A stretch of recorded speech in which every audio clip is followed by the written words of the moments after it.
Hello students, welcome to the lecture on export documentation, and after this lecture we will be able to learn the following objectives.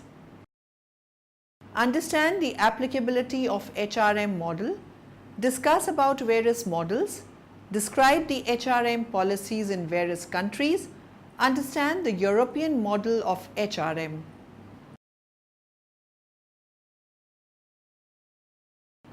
Export documentation is far more than just shipping paperwork. It includes all of the important records of an international transaction. Using the correct trade terminology, clearly defining the transfer of interest and liability, selecting the right method of payment, and sending the best quotation possible are the keys to effective exporting. Documents used in international trade are a reflection of the understanding of the agreement between the seller, the buyer, and third-party service and regulatory agencies. It is vital for the seller to understand that any document produced with their name as a party to the document is totally responsible for the actions of the service provider in the course of their performance. The term export documentation is actually a relative misnomer, as most paperwork is really being prepared on behalf of the buyer and is used for customs clearance and other legalities at the port of import, and thus is really import documents. Documentation is needed to evidence compliance with the contract terms and facilitate customs clearance, both import and export. This may seem a monotonous subject, but it becomes more manageable if split into categories determined by the question, who needs what? At the minimum, you may need no documents at all, whereas at maximum, you may need several documents, including specific certificates issued by authorised bodies such as the Chamber of Commerce. It is important to know what you need for every dispatch and to communicate it clearly within your organisation so that all the paperwork comes together at the right time. Documentation is needed to comply with the order or contract so that you get paid promptly, and to meet import regulations in the destination country so that the goods are cleared from the port efficiently, avoiding any penalties or charges. You will also need to ensure that you comply with all the necessary legal requirements. Getting it right first time will save you money and prevent penalties for non-compliance. Finally, it is a legal requirement for all exporters to retain export paperwork for at least 6 years. The Chamber's International Trade Team is one of the leading providers of export documentation services to the business community. The team provides advice on worldwide export documentation requirements and trade regulations. The range of documentation available to exporters is: European certificates of origin facilitate trade between community member states and the rest of the world. These are used for several reasons: logistical reasons, actually moving the goods; packing reasons; legal reasons, to meet UK, European Union and international law requirements; political and security reasons, including anti-terrorism; ecological and health reasons, to prevent the spread of disease and infestation; financial and payment reasons, perhaps the main reasons for exporting. eCert is an electronic version of European certificates of origin. Using eCert, you can apply electronically for European certificates of origin directly via the internet, in addition to submitting documents through the Chamber's network of offices. Arab-British certificates of origin, which are essential documents for exports to a range of Middle Eastern countries and are supported by a legalisation service. eCert is an electronic version of Arab-British certificates of origin. ATR EUR1 certificate established the customs duty status of goods that qualify for preference when goods are exported to countries that have preferential trade arrangements with the European Union, So you would need one of these when exporting goods over a certain value within the EU and other preferential countries, such as Norway, Switzerland, Turkey and Morocco. If you are taking goods and samples for display at exhibitions or need to transport specialised tools and equipment to complete specific work overseas, then you will need an ATA carnet. These facilitate the temporary export of goods for up to 12 months, acting as a passport when presented at each customs post. They are recognised in 38 countries worldwide and enable goods to be temporarily imported into a country without the need to pay duties. The requirements and procedures involved when trading internationally can often be complex and time-consuming, and if done incorrectly, the repercussions can be high and costly, as I highlighted earlier.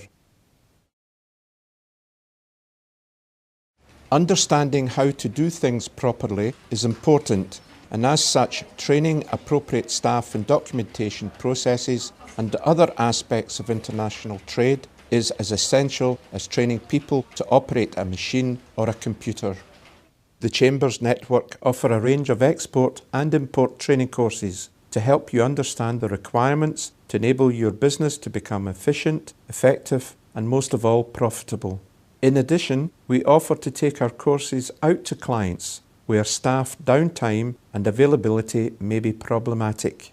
The courses cover a wide range of relevant international trade subjects, including export foundations, export documentation, understanding documentary letters of credit, customs procedures and documentation, VAT and international trade, appointing agents and distributors, rules of origin and international trade preference, import procedures, inward and outward processing relief, understanding commodity coding, customs visits and audits, a survival guide, Intrastats explained, exhibiting overseas, Internet marketing for international markets, and lastly, our flagship module, ITOPS, International Trade Operations and Procedures, which is a recognised international trade qualification covering the main elements of export administration. The Chamber can also provide in-house bespoke training to suit your specific business requirements. These two elements of documentation and training under your belt will ensure success in overseas markets. Export procedures. The export procedure is obligatory for community goods leaving the EC Customs Territory, Article 161 Customs Code CC, with very few exceptions. This is due to the fact that this procedure must ensure the correct application of all export measures. Example, export restrictions and surveillance measures and payment of export refunds for agricultural products. The export procedure foresees in principle two stages. First, the exporter declaring presents the goods, his export declaration, and where necessary, his export authorization or license at the customs office responsible for the place where he is established or where the goods are packed or loaded for export. Subsequently, the goods and a copy of the export declaration are presented to the customs office of exit, which satisfies itself that the goods presented correspond to those declared and supervises their physical departure. Goods exported by rail, post, air or sea, the customs office of exit may be the office component for the place where the goods are taken over under a single transport contract for transport to a third country. Example, port, airport, railway station. Differences between exporting and domestic business. The basic intent of a quotation for international trade is the same as it is for quotes made in the US, but the rules and procedures are different. The following are examples of the difference between international and domestic quotations. Trade terms.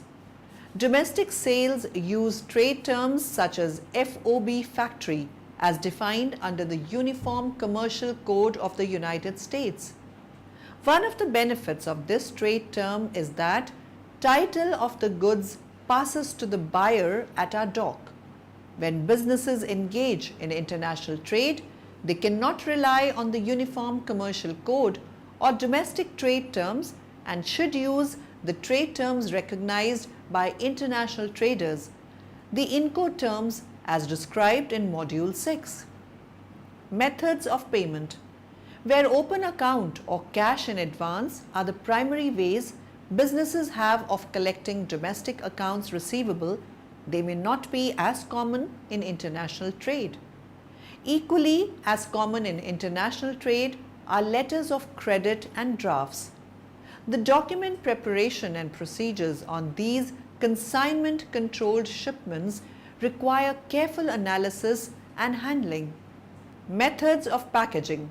Shipping goods internationally exposes the in-transit product to risks it would not otherwise encounter. Among the greatest risks for damage to goods in foreign trade are theft, environmental risks such as heat, cold and moisture, transportation by ocean freight or rail, and lack of mechanized physical handling equipment in some of the lesser developed countries.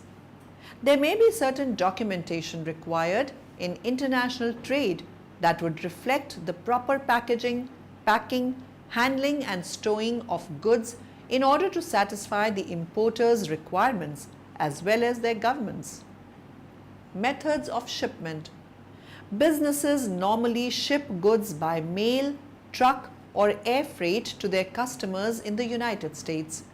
In international trade, truck shipments are limited to Canada and Mexico, and most processed food products are shipped by air or ocean freight.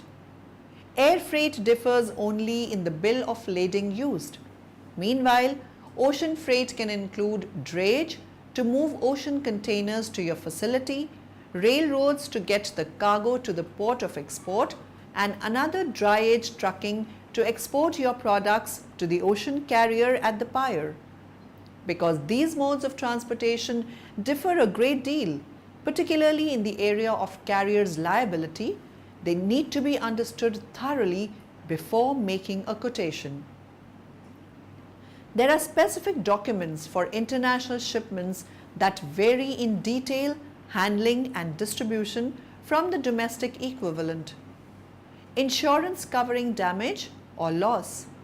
The seller has primary responsibility for loss or damage to the goods, in most cases, all the way to the port of unloading in the foreign country. Insurance coverage is therefore a must for all international transactions. Insurance certificates are required for proof of coverage on many exports, especially those that are being paid under a letter of credit. Validity period. The validity period of an international quotation is usually 90 days. This allows the buyer to arrange for payment and any import permits that may be necessary to make the purchase decision of your product. Any changes to the quotation during that time must also be reflected in the documentation. Import laws in the foreign country. Before making a quotation to a buyer in a foreign country, it will be necessary to determine what restrictions exist. Common considerations are availability of exchange, country of origin of the product is offering, import permits, certificates and inspections. The importer may also have documentary requirements in the destination market that must be matched with the exporters prior to customs clearance. Banking fees. Unless the importer uses US dollars as their currency, international sales generally begin with payment by the buyer in their own currency. The buyer's bank will then make arrangements to pay the exporter through a US bank in US dollars. The banks charge a fee for this process, part of which will be for the seller's account. These fees vary depending on the method of payment being used. Justification for export promotion activities. Governments can assist businesses in the private sector with a wide range of services, from simply providing information about current opportunities in the world market to giving specialized assistance to design and implement marketing programs and sales campaigns abroad. The export development approach clearly requires more effort, resources, and persistence than the simple traditional export promotion approach. One consequence is that export development cannot always be fully adopted given limits that might exist in many countries. In many developing countries, the business community of private exporters may need assistance to make appropriate contacts after they have done market research and gathered information. This actually involves a number of complicated actions and considerations that should be examined in greater detail. The export promotion and development strategy of a developing country will set the stage for determining the level and type of trade linkages with the international market. Policy formulation and implementation of export promotion measures. The keys to successful national export promotion and development programs are government policy decisions that affect export trade. Two sets of policies affect foreign trade management in general and export promotion and development in particular. Foreign trade policies and other policies with direct influence on foreign trade, policies that regulate other economic activities but at the same time influence the general performance of foreign trade. Basic concepts and definitions of foreign trade policy. The foreign trade policy of a country refers to policies and practices that affect and regulate import and export operations. Foreign trade policy includes many laws, decrees, regulations and procedures that are often adopted for different purposes. Such policies will affect foreign exchange, imports, exports, foreign investment and international relations. The trade promotion policy of a country is comprised of programs and measures that promote and develop trade with other countries. It includes all regulations and practices that will increase exports. Other policies include the National Development Plan, monetary policy, fiscal policy and practices, and price controls and investment policies. Promotional measures and their implementation. The range and intensity of a country's export promotion activities will depend on a number of factors: human and financial resources, the nature of products that can be exported, the characteristics of foreign markets, the experience of organizations responsible for implementing these activities. A variety of organizations or entities can implement activities, and the main entities will be the governments. Other entities may carry out related complementary activities. However, certain activities require specialization in export promotion and development and should be undertaken by the TAPOs. Export promotion strategies. Export promotion strategies are part of trade promotion and should focus on enterprise, industry, and national levels. Enterprise level. Some parts of the business community in developing countries have been unable to significantly increase export volumes on their own for the following reasons. A limited number of commodities are available for export. Industrial production of goods is limited by the lack of downstream activities. There is dependence on one or two key export markets and supply sources, and this does not give enterprises an opportunity to develop products according to the standards of more developed markets. Enterprises lack export readiness, which might be due to unwillingness to venture overseas because the domestic market offers comfort and security. Transitional economies need a lead agency to drive the effort towards becoming exporters. National level. The government sets the overall economic direction and trade development strategy. Establishing the export dimension of this strategy in terms of appropriate economic instruments and export promotion measures is critical to national export performance. Therefore, the design of relevant trade policies is the key to a successful national export promotion program. Institutional infrastructure for export promotion in India. Institutions engaged in export effort fall in 6 distinct tiers. At the top is the Department of Commerce of the Ministry of Commerce and Industry. This is the main organization to formulate and guide India trade policy. At the second tier, there are deliberative and consultative organizations to ensure that export problems are comprehensively dealt with after mutual discussions between the government and the industry. At the third tier are the commodity-specific organizations which deal with problems relating to individual commodities and/or groups of commodities.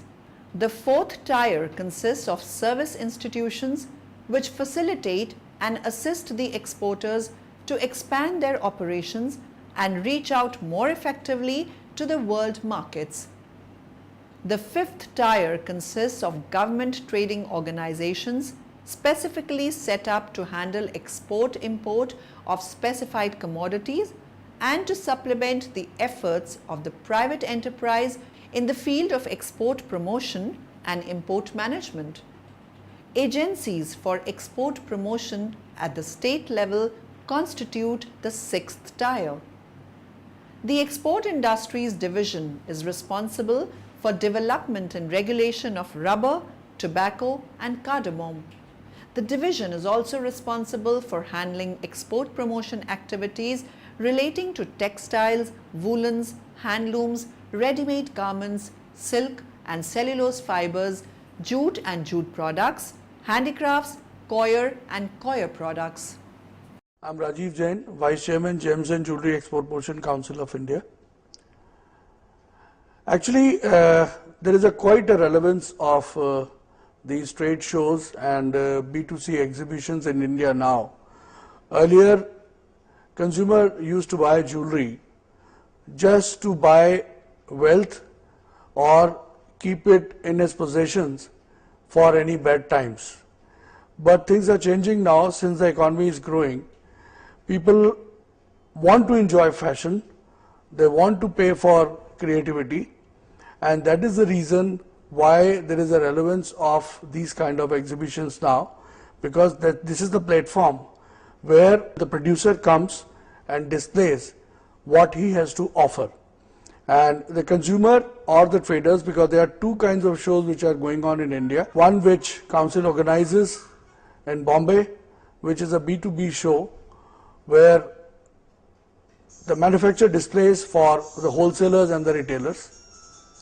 And the other shows like Jaipur Jewelry Show and the show in Hyderabad are shows which are for the consumers.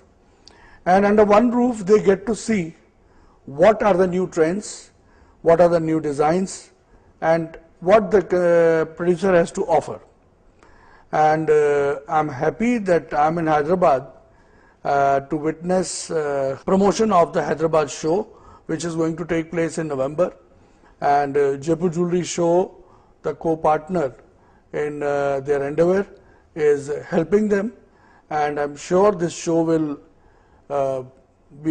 the consumer would be benefited, the producer will be benefited. And one thing more I want to mention here is that when we talk about gems and jewelry, diamonds or gold or jewelry, we think that we have a notion that this is for rich people. Maybe rich people are buying. Today the middle class is also buying, and lower middle class also buys. If we have a history of people having very small saving but they buy gold or silver. But one thing is very important here, the jewelry is made by all kind of people, and this is a misconception that jewelry is made by rich people and sold to rich people. It is made by lots of workers which are all over the India, and we have a workforce of 1.5 million people those who are making jewelry. Summary. Now in the end, let us summarize what we have learnt in this lecture. Documents used in international trade are a reflection of the understanding of the agreement between the seller, the buyer, and third-party service and regulatory agencies. Shipping goods internationally exposes the in-transit product to risk it would not otherwise encounter. The seller has primary responsibility for loss or damage to the goods in most cases, all the way to the port of unloading in the foreign country. To a great extent, export development can concentrate on product adaptation, that is, use of existing production capacity to manufacture new products when better markets are found for those products than for traditional products. The keys to successful national export promotion and development programs are government policy decisions that affect export trade. Industrial production of goods is limited by the lack of downstream activities, which does not allow enterprises to produce differentiated products for exports or provide some form of export diversification. The Export Industries Division is responsible for development and regulation of rubber, tobacco, and cardamom.